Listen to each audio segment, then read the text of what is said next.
বাংলাদেশের আইন, বাংলাদেশের সংবিধান এবং টিকটকের নিজস্ব কমিউনিটি স্ট্যান্ডার্ডের ভায়োলেশন, এবং তারা এটা রেসপন্ড করেছে এবং দ্রুত তারা এটা ব্লক করেছে। এই যে আপনারা জানেন যে অনেকেই বলেছে মরে গেছে, তাদের নাম ছবি সোশ্যাল মিডিয়াতে দিয়েছে, ফেসবুকে, টিকটকে, কিন্তু পরে দেখা গেল যে 2 দিন পরে সে নিজে এসে আবার স্ট্যাটাস দিয়েছে যে আমি মরি নাই, আমি বেঁচে আছি।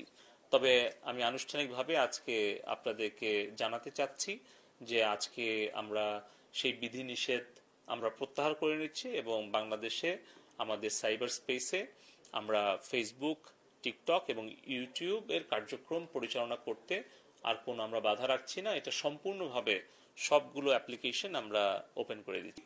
ফেসবুক এবং টিকটককে যেন তারা বাংলাদেশে তাদের অফিসটা ওপেন করে এবং বাংলাদেশের যে ব্যবসার সম্ভাবনা তাদের আছে সেটাকে বিবেচনায় নিয়ে বাংলাদেশের স্পেসটাকে, আমরা সাইবার স্পেসটাকে সকলের জন্য উন্মুক্ত রেখেছি, আমরা উন্মুক্ত রাখতে চাই এবং আমরা চাই তাদের আরো নতুন বিনিয়োগ বাংলাদেশে হোক, সেটা প্রযুক্তিগত বিনিয়োগ, আর্থিক বিনিয়োগ, এবং পাশাপাশি বাংলাদেশে যাতে তাদের ডেটা সেন্টার, তাদের ডেভেলপমেন্ট সেন্টার, R&D সেন্টার এবং অফিসটা যাতে ওপেন করে, যাতে আমরা বাংলাদেশ থেকে তাদেরকে সহযোগিতা করতে পারি, বাংলাদেশের ব্যবসা তারা বাড়াতে পারে।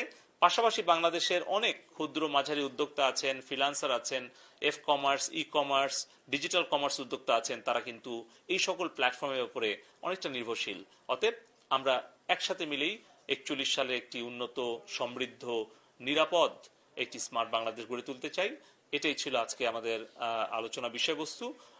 আপনাদের সকলকে আন্তরিক ধন্যবাদ এবং কৃতজ্ঞতা।